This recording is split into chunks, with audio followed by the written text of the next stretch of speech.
While we didn't get the big PlayStation 5 reveal a lot of you guys were looking forward to, over the last week or so, we have gotten the reveals of many PlayStation 4 titles, and yes, there are still PlayStation 4 games on the horizon, and that's what I want to highlight in today's video, specifically 7 new PS4 games that have just been revealed. So without further ado, let's just get right into this.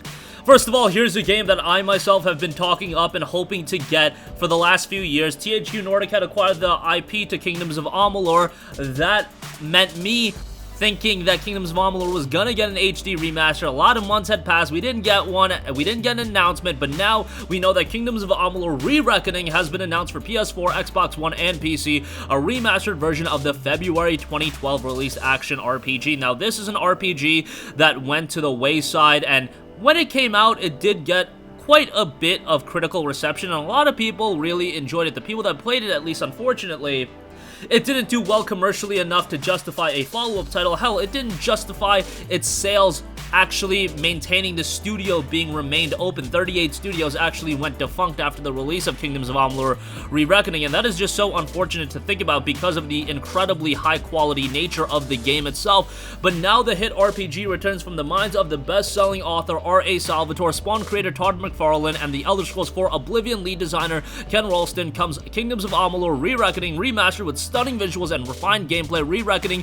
delivers intense customizable RPG combat inside a sprawling game world. Now, KOA is interesting in the sense of being an open world RPG because the narrative is definitely there. There's definitely a story in Kingdoms of Amalur. However, it is emphasized by the gameplay. The gameplay in Kingdoms of Amalur Re-Reckoning, I just should say Kingdoms of Amalur Reckoning, was so enjoyable because it wasn't a slower paced RPG. A lot of these open world RPGs take a slower paced nature, whether it be a Skyrim, whether it be a Fallout, and that's fine, even a Witcher. Kingdoms of Amalur plays more like an old school God of War game, God of War 1 to 3, or even a Devil May Cry title, and that just made the game a blast to play. There was a sizable amount of content, and overall the game was super enjoyable. I'm just so happy that now a significantly more amount of people can actually play this game, and it'll be dropping August 18th for just $39.99. I think that's a great price point given that it's already a relatively large RPG, and you do get the DLC here, so I think it's going to be well worth it come August 18th. Alright, next up, this just got announced, but the side-scrolling action game Kogan Sword of Rewind has been announced for the PS4. Gem Drops has announced side-scrolling action game Kogan Sword of Rewind. It'll launch for PlayStation 4, Switch, and PC via Steam in 2020,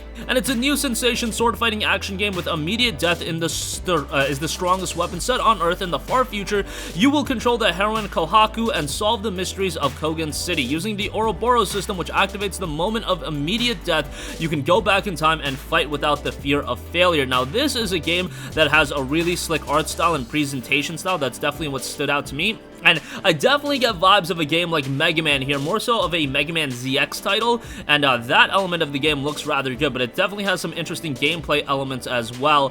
Platforming looks on point, and some of the combat looks really enjoyable as well. So this will be out sometime in 2020. It looks quite good. Definitely one that I imagine is going to go a little bit under the radar, but definitely keep it on your personal radar if you are a fan of side-scrolling action titles. Alright, moving on from that, the popular sim racing franchise is back. Project Cars 3 has been announced for PS4, Xbox One, and PC. Your ultimate driver journey from weekend warrior to racing legend with Project Cars 3 comes packed with over 200 elite brand road and race cars and over 140 global circuits, complete with 4 24-hour cycles and evocative all-four-season all-weather racing, along with the thrills, emotions, and fun from the vibrant world of motor racing that has always been a mainstay of the Project Cars franchise. Project Cars 3 brings a host of exciting new features to up both the fun factor and accessibility. New to the bestseller franchise is an engaging and challenging career mode that will see drivers own their stable of exclusive machinery. For the first time, drivers will need to race hard to upgrade their cars with authentic performance parts that realistically affect handling and power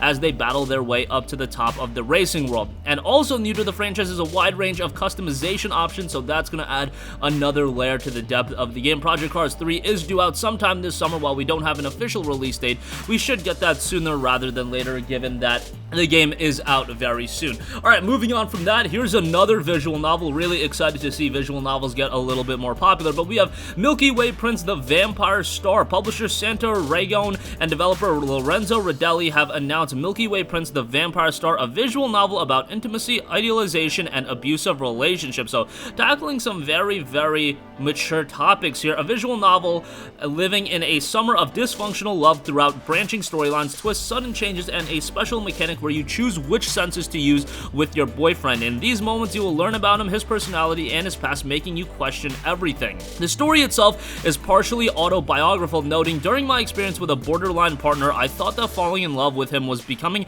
part of a binary star system. It's the rarest, most precious thing in the universe, but the closer they get, the more unstable they become. My idea was to create an immersive experience where the player is asked to try to understand the dynamics of this unusual relationship. The character you interact with adapts their behavior to yours using academic terminology. They could set up to rage test, love bombing, or otherwise guilt trip you. The plot's branching storyline is guided by variables such as submission and interest that fluctuate at each interaction. Semi-autobiographical dark romance story, branching narrative paths with multiple endings, intimate new sensory gameplay system, character art inspired by Sahiro Maro and Masaki Yusa, 3D environments influenced by the stage design of Robert Wilson, and 30 plus minutes of Burrow original soundtrack with electropop." So this is a game that I imagine not a lot of people are talking about it, but it will be coming in Q3 of 2020 on PC, followed by a PS4, X1, and Switch version soon thereafter. So very interesting in terms of its storytelling and the topics it's going to dive into, and I find that rather interesting that it is a bit of an autobiography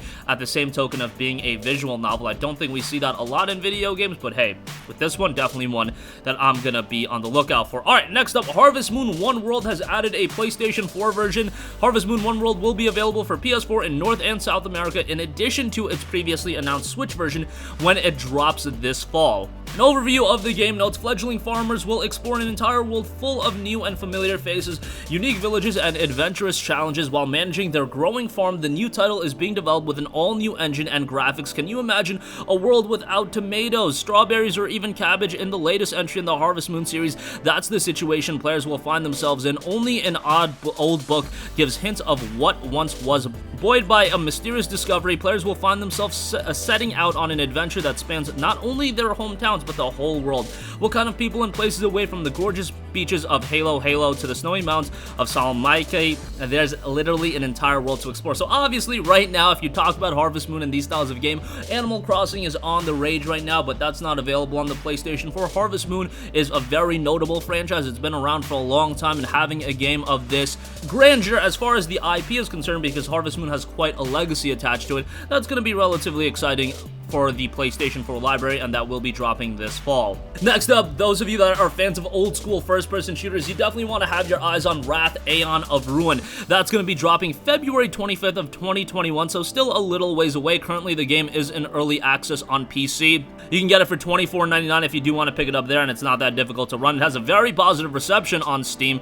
638 Steam user reviews, 90% positive. 3D Realms, creators of Duke Nukem 3D, Prey, and Max Payne present a hardcore first-person shooter powered by the legendary Quake 1 tech, crafted by the hands of Quake scene necromancers. Wrath is the real deal, and you will not survive. Now, obviously, with these old school first-person shooters, yes, they employ an old school aesthetic. However, it is very important that they also modernize the game to an extent that it is enjoyable to a 2020 audience, and I feel like it is looking like they are going to be doing that. You'll explore a vast world shrouded in darkness, passionately crafted by the hands of expert Quake scene necromancers. Forge your path with an arsenal of deadly weapons, each with multiple fire modes. Know your enemy. Many horrors lurk in the shadows, thirsting for your blood. Artifacts of great power lay hidden in the dark places of the world. Find them and dominate your enemy. Powered by the legendary Quake 1 tech, Wrath is an authentic classic FPS in every way, and immerse yourself in haunting music born from the twisted mind of Andrew Hulshut of Quake Champions, Rise of the Triad, Darsk, and Medieval. So another game to have your eyes on. Again, this will be out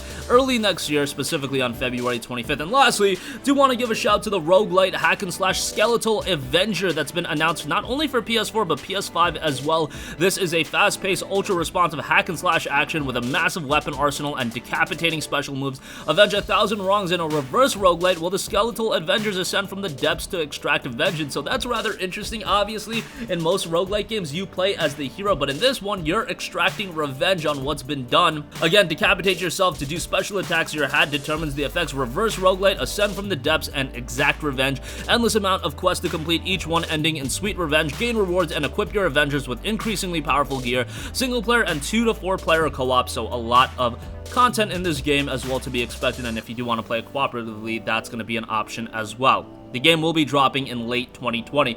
And that's going to conclude this video. Again, as far as these games being announced, I'm very excited for Kingdoms of Amalur Re-Reckoning, and personally really looking forward to Kogan Sword of Rewind. I think that has a lot of interesting gameplay mechanics. And how about the visual novel Milky Way Prints, the Vampire Star? That is tackling a lot of interesting themes, and at the very least, it's very unique. By the way, it will be getting a demo on PC on June 9th, so you can look out for that if you're interested. That's going to conclude this video. Sound off with all of your thoughts in the comment section down below. Thank you for watching, and goodbye. Hey guys, we hope you enjoyed the video, and if you did, make sure to hit the subscribe button, and if you're already subscribed, do us a favor and hit the bell icon. This way you'll be notified whenever we post a new video. That's the best way to keep up with all of our uploads, and we usually try to upload 2 videos a day. And with the bell icon hit, you'll be notified whenever we do upload a video. As always, thanks for watching.